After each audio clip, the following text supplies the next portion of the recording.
पहले की तरह राजा विक्रमादित्य फिर उस सिंहसिपा शीशम के वृक्ष के पास पहुंचा। बेताल को वृक्ष से उतारकर उसने कंधे पर डाला और मौन भाव से अपने गंतव्य की ओर चल पड़ा। कुछ आगे चलने पर बेताल ने फिर मौन भंग किया और राजा से बोला, राजन, उस योगी के कारण तुम सचमुच बहुत परिश्रम कर रहे हो। तुम्हारे परिश्रम की थकान मिटाने के लिए मैं तुम्हें एक और कथा सुनाता हूँ, किंतु शर्त वही रहेगी, कहानी सुनाते समय मौन ही रहना, अन्यथा मैं फिर इस स्थान पर लौट आऊंगा। राजा की सहमति पर बेताल ने फिर एक कथा सुनाई, जिसका नाम है तीन चतुर पुरुष।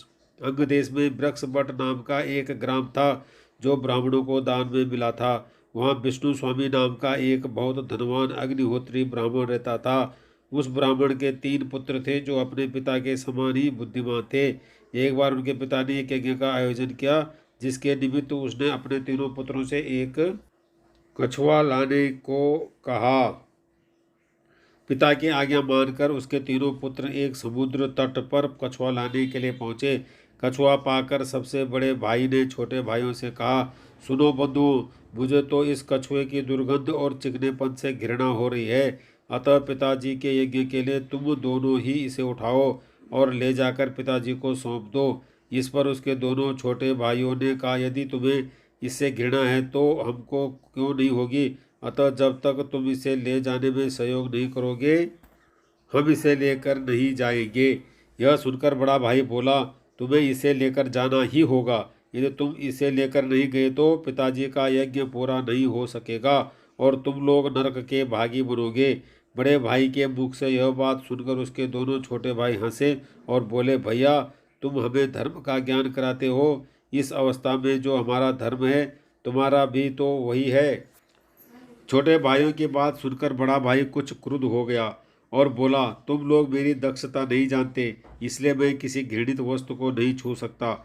इस पर मंझला भाई बोला, दक्षता की बात क्या करते हो, मैं भी कुछ कम नहीं, मैं तुमसे अधिक दक्ष हूँ। तब बड़े भाई ने कहा, यदि ऐसी बात है तो हम में से सबसे छोटा इस कछुए को लेकर चले। यह सुनकर सबसे छोटे की मूछें तन गई। बोला, तुम दोनों ही मूर्ख हो, इसलिए मुझसे ऐसी आशा रखते हो। जानते नहीं कि मैं तुम दोनों से अधिक चतुर हूँ, मैं सैया दक्ष हूँ।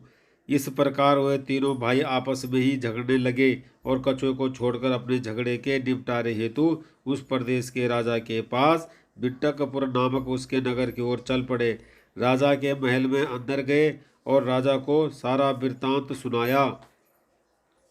सुनकर राजा ने कहा, आप तीनों यहीं ठहरिए, मैं आप तीनों की परीक्षा लूंगा। भोजन के समय राजा ने उन तीनों को बुलवाया और अपने रसोई को कहकर उनके सामने नाना प्रकार के व्यंजन परोसे। दोनों छोटे भाई तो उस स्वादिष्ट भोजन को खाने लगे, किंतु बड़ा भाई भोजन की उपेक्षा कर एक और मुंह बनाए बैठा रहा। उसने एक ग्रास भी मुंह में नहीं डाला। जब राजा ने स्वयं उससे पूछा, आर्य, भोजन तो स्वादिष्ट और सुगंधित है, आप खाते क्यों नहीं? तो उसने उत्तर दिया, राजन, इस भात में मुर्दे के धुएं की दुर्गंध है, इसीलिए स्वादिष्ट होने पर भी मेरी इच्छा इसे खाने की नहीं हो रही। उसके ऐसा कहने पर राजा आज्ञा से सबने उस भात को सूंघने के बाद कहा, उत्तम कोटि का यह चावल बिल्कुल दोष रहित है, इसमें किसी प्रकार की गंध भी नहीं है। भोजन दक्ष बड़े भाई ने भी उसे नाक से सूंघा पर खाया नहीं। इस पर राजा ने उन चावलों के स्रोत का पता लगवाया कि वह कहाँ पैदा किए गए थे। तो पता चला कि चावल एक ऐसे खेत के थे जो शमशान के बिल्कुल पास था। भोजन दक्ष का कहना बिल्कुल सच था। शमशान में मुर्दे जलते ही हैं, उन्हीं उन्हीं के जलने की बदबू चावलों में रच बस गई थी। राजा भोजन दक्ष की योग्यता को मान गया। उसने अपने रसोइया को दूसरा भोजन बनाकर लाने को आदेश दिया। भोजन के उपरांत राजा ने उन तीनों को अलग अलग कमरों में भेज दिया। फिर उसने नगर की एक गणिका को बुलवा भेजा। उस सर्वांगण सुंदरी को अच्छी तरह सजा संवार कर राजा ने उस दूसरे नारी दक्ष ब्राह्मण के पास भेजा। पूर्णिमा के समान मुख वाली और काम को जगाने वाली वह स्त्री राजा के अनुचरों के साथ उस नारी दक्ष के शयन गृह में गई। जो ही वह गृह में प्रविष्ट हुई, उसकी कांति से कमरा दमक उठा, किंतु उस नारी दक्ष को मूर्छा सी आने लगी। उसने अपनी नाक दबा ली और राजा के अनुचरों से कहा, इसे यहाँ से ले जाओ, नहीं तो मैं मर जाऊंगा, क्योंकि इसके भीतर से बकरी की दुर्गंध आ रही है। उसकी यह बात सुनकर राजा के अनुचर उस घबराई हुई गणिका को राजा के पास ले गए और उससे सारा वृत्तांत कह सुनाया। राजा ने तत्काल ही नारी दक्ष को बुलवाकर कहा, इस गणिका ने चंदन कपूर और उत्तम सुगंधियां लगा रखी हैं, जिनकी सुगंध चारों ओर फैल रही है। यह सजी संवरी है, फिर भी भला इसके शरीर से बकरी की गंध कैसे आ सकती है। राजा के ऐसा कहने पर भी जब नारी दक्ष ने यह बात नहीं मानी तो राजा सोच में पड़ गया। युक्त पूर्वक उस गणिका से पूछताछ करने पर मालूम हुआ कि बचपन में उसकी माता तब भाई के मर जाने पर उसे बकरी का दूध पिलाकर पाला गया था। तब राजा नारी दक्ष की चतुराई पर बहुत विस्मित हुआ और उसकी प्रशंसा की। अनंतर उसने तीसरे ब्राह्मण को, जो सया दक्ष था, उसकी इच्छा के अनुसार सैया दी। उस पलंग पर 7 गद्दे बिछा दिए। बहुमूल्य कक्ष में वह सया दक्ष पलंग पर सोया, जिस पर धुली हुई और मुलायम चादर बिछी हुई थी।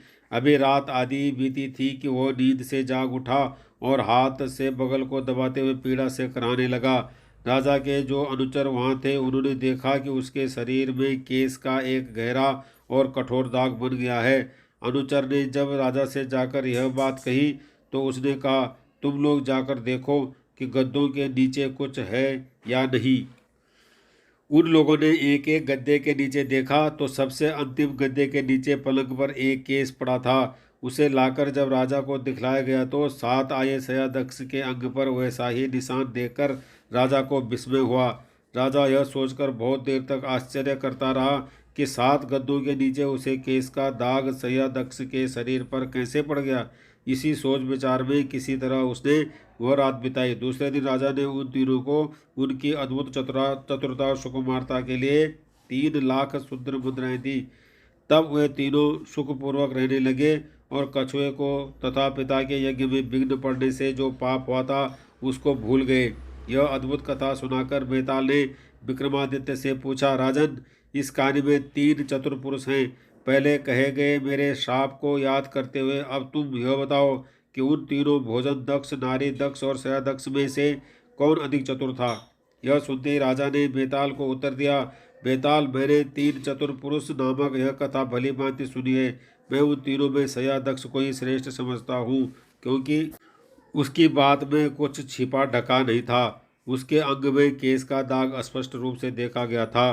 दूसरों ने जो कहा, हो सकता औरों के मुंह से शायद वे बातें उन्होंने पहले से जान ली हो।